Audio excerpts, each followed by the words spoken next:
ಯಾಕೆ ಏನಾಯ್ತು ಹಿಂಗೆ ಕುತ್ಕೊಂಡಿಯಾ? ರೀ ಒಂದು ಪ್ರಾಬ್ಲಮ್ ಏನಂತಂದರೆ, ಹ್ಞೂ ನಾನು ಡಿಜಿಟಲ್ ಕಂಟೆಂಟ್ ನೋಟ್ಸ್ನ ಇದರಲ್ಲಿ ಸೆಂಡ್ ಮಾಡ್ತಾ ಇದ್ನ.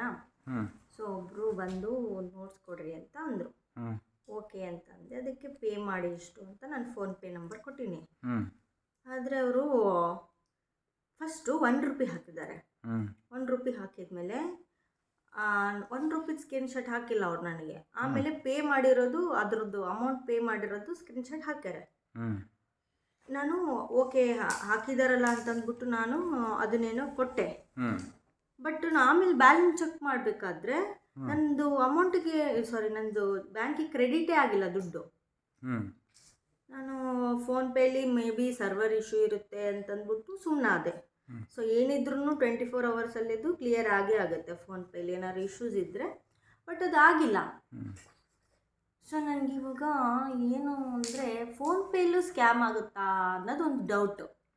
ಇದು ಯಾವ ಥರ ಆಯಿತು ನನಗೆ? ನಾನು ಬಿಫೋರ್ ಬ್ಯಾಲೆನ್ಸ್ ಚೆಕ್ ಮಾಡ್ಕೊಬಿಟ್ಟು ಅವ್ರಿಗೆ ಕೊಡಬೇಕಾಗಿತ್ತು. ಅದೊಂದು ಮಿಸ್ಟೇಕ್ ಆಗೈತೆ. ಬಟ್ ಇವಾಗ ಕಳಿಸ್ಬಿಟ್ಟು ನಾನು, ಬಟ್ ಅವರು ಆಮೇಲೆ ಏನು ಮೆಸೇಜ್ ಮಾಡಿದ್ದಾರೆ, ಇದು ಬೇಡ, ನನಗೆ ನಂದು ಅಮೌಂಟ್ ಹಾಕ್ರಿ ಅಂತ ಹೇಳ್ತಿದ್ದಾರೆ. ಅಮೌಂಟ್ ನೋಡಿದ್ರೆ ನನಗೆ ಬಂದಿಲ್ಲ. ಅವ್ರೇನು ಹೇಳ್ತಿದ್ದಾರೆ, ಇಲ್ಲ ನಾನು ನಿಮಗೆ ಕಳಿಸಿದ್ದೀನಿ, ಬೇಕಾದರೆ ಸ್ಕ್ರೀನ್ಶಾಟ್ ನೋಡ್ಕೊಳ್ರಿ, ನಿಮಗೆ ಕಳಿಸಿದ್ದೀನಲ್ಲ ನಾನು ಅಂತ ಹೇಳ್ತಿದ್ದಾರೆ. ಸೊ ಈಗ ನಾನು ಟ್ರಸ್ಟ್ ಇಶ್ಯೂ ಏನಂದರೆ, ಫೋನ್ಪೇಯಲ್ಲಿ ಏನಾಗಲ್ಲ ಅಂತ ನನಗೆ ಟ್ರಸ್ಟ್ ಇಶ್ಯೂ ಇತ್ತು ಒಂದು.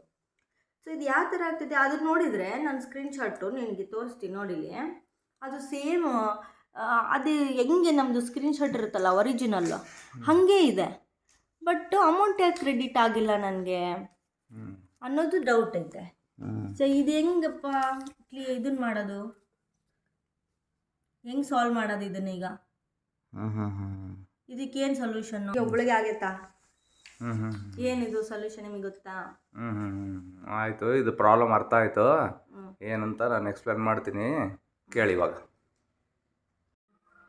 ಅದು ಯಾಕೆ ಹಂಗಾಗಿದೆ ಗೊತ್ತಾ? ಸೊ ಇದನ್ನು ಫಸ್ಟ್ ನೀಟಾಗಿ ಅಬ್ಸರ್ವ್ ಮಾಡು. ಸೊ ₹2,500 ಎಲ್ಲ ಇದೆ ಡಾಕ್ಯುಮೆಂಟು. ಬಟ್ ಇದರಲ್ಲಿ ಅವರು ಎಷ್ಟು ಚೆನ್ನಾಗಿ ಮಾಡಿದ್ದಾರೆ ಅಂತಂದರೆ, ಫಸ್ಟಿಗೆ ಅವರು ನಿಮಗೆ ಭಯನ ಕ್ರಿಯೇಟ್ ಮಾಡಿಸ್ತಾ ಇದ್ರು. ಅಂದರೆ ಹಾಕು, ವಾಪಸ್ಸು ಅಮೌಂಟ್ ಹಾಕ್ಬಿಡು ನೀನು ಅಂತ ಹೇಳಿ.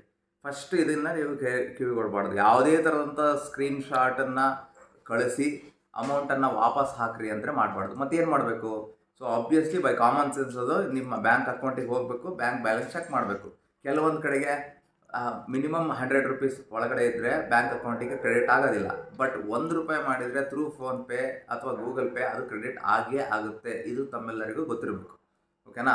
ಅಲ್ಲಿ ಚೆಕ್ ಮಾಡ್ಲಿಕ್ಕಾಗಿಲ್ಲ ಅಂದರೆ ನೀವು ನೆಟ್ ಬ್ಯಾಂಕಿಂಗ್ ಹೋಗಿ ಅಥವಾ ಎಲ್ಲಿ ಹೋಗ್ತಿರೋ ಹೋಗಿ, ಬಟ್ ನಿಮ್ಮ ಖುದ್ದು ಬ್ಯಾಂಕ್ ಬ್ಯಾಲೆನ್ಸ್ನ ಚೆಕ್ ಮಾಡಬೇಕು. ಅದು SMS ರೂಪದಲ್ಲಾದ್ರೂ ಆಗಿರ್ಬೋದು ಅಥವಾ ನಿಮ್ಮದು ಫೋನ್ಪೇನಲ್ಲಿ ಬಂದಿರ್ಬೋದು. ₹1 ಫಸ್ಟ್ ಹಾಕ್ತಾರೆ, ಹಾಕಿ ನಂಬ್ಸಕ್ಕೆ ಟ್ರೈ ಮಾಡ್ತಾರೆ. ₹1 ಹಾಕ್ಬೋದು, ₹2 ಹಾಕ್ಬೋದು, ₹10 ಹಾಕ್ಬೋದು. ಸೊ ನೆಕ್ಸ್ಟ್ ಅಷ್ಟು ಹಾಕಿ ಮುಂದೆ ಏನು ಮಾಡ್ತಾರೆ ಅನ್ನೋ ದೊಡ್ಡ ಸ್ಕ್ಯಾಮ್ ಅದು.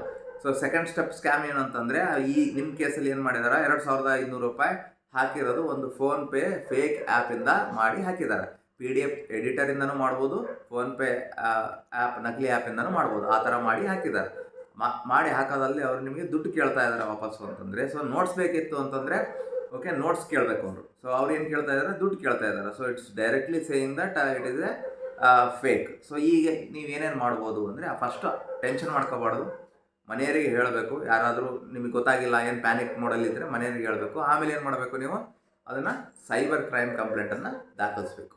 1930 ನಂಬರ್. ಸೊ ಇದಕ್ಕೆ ನೀವು ಕ್ರೈಮಿಗೆ ದಾಖಲಿಸಬೇಕಾಗುತ್ತೆ.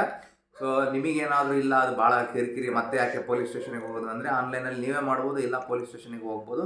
ಇಲ್ಲ ಏನೂ ಬೇಡ ಅಂದರೆ ನೀವು ಸುಮ್ಮನೆ ಇರ್ಬೋದು. ಅವರಿಗೆ ಯಾವುದೇ ಥರದಂಥ ಅಮೌಂಟನ್ನು ಹಾಕೋ ಅವಶ್ಯಕತೆ ಇಲ್ಲ. ಯಾವುದೇ ವ್ಯಕ್ತಿ ರೀಫಂಡ್ ಮಾಡಿರಿ ಅಂತ ಕೇಳಿದರೆ ಇದು ನೆಕ್ಸ್ಟ್ ಏನಂತಂದರೆ, ಫಸ್ಟ್ ಆಫ್ ಆಲ್ ಸ್ಟ್ರೇಂಜರ್ ಅಥವಾ ಅನ್ನೋನ್ ಪರ್ಸನ್ ಇದ್ದರೆ ಅವರಿಗೆ ಹಣದ ವ್ಯವಹಾರನ ದಯವಿಟ್ಟು ಮಾಡೋಕ್ಕೆ ಹೋಗಬೇಡಿ. ಸೊ ಈಗಿನ ಡಿಜಿಟಲ್ ಹೇಗಿದೆ ಅಂತಂದರೆ ಎಲ್ಲದೂ ಓಪನ್.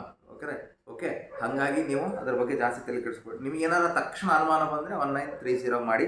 ಓಕೆ, ನಿಮಗೆ ಹಣ ಬಂದಿದೆ ಇಲ್ಲ ಅಂತ ನೋಡ್ಕೊಳ್ರಿ. ಸೊ ಸ್ಕ್ಯಾಮರ್ಸ್ ಯಾವಾಗಲೂ ನಿಮಗೆ ಟೆನ್ಷನ್ ಪಡಿಸು, ಗಾಬರಿ ಪಡಿಸ್ತಿರ್ತಾರೆ. ಸೊ ಗಾಬರಿ ಪಡಿಸಿ ನಿಮಗೆ ಹಣ ಹಾಕಿ ಅಂತ ಇರ್ತಾರೆ. ದಯವಿಟ್ಟು ಹಾಕಬೇಡಿ. ಓಕೆ, ನಾನಾ ನಮೂನಿ ಸ್ಕ್ಯಾಮ್ಸ್ ಅದಾವ. OTP ಹೇಳ್ತಾರ, ಬ್ಯಾಂಕು ಆಧಾರ್ ಕಾರ್ಡ್ ಶೇರ್ ಮಾಡ್ತಾರಾ ಆಯಿತು. ಸೊ ದಯವಿಟ್ಟು ಹಾಕಕ್ಕೆ ಹೋಗ್ಬೇಡಿ. ಇದಕ್ಕೆ ಅಡಿಷನಲ್ ಪಾಯಿಂಟ್ ಇನ್ನೊಂದೇನು ಅಂತಂದರೆ, ನಿಮ್ಮ ಮೊಬೈಲಲ್ಲಿ ಯಾವುದೇ ಕಾರಣಕ್ಕೂ ಆಧಾರ್ ಕಾರ್ಡ್ ಮತ್ತು ಪಾನ್ ನಂಬರನ್ನು ಇಟ್ಕೋಬೇಡಿ. ಇದು ಯಾಕೆ ಅಂತ ಮತ್ತೆ ನೆಕ್ಸ್ಟ್ ವೀಡಿಯೋದಲ್ಲಿ ಹೇಳ್ತೀನಿ. ಐ ಥಿಂಕ್ ಈ ವಿಡಿಯೋ ನಿಮಗೆ ಅರ್ಥ ಆಗಿದೆ ಅಂತ ಅಂದ್ಕೊಂಡಿದ್ದೀನಿ.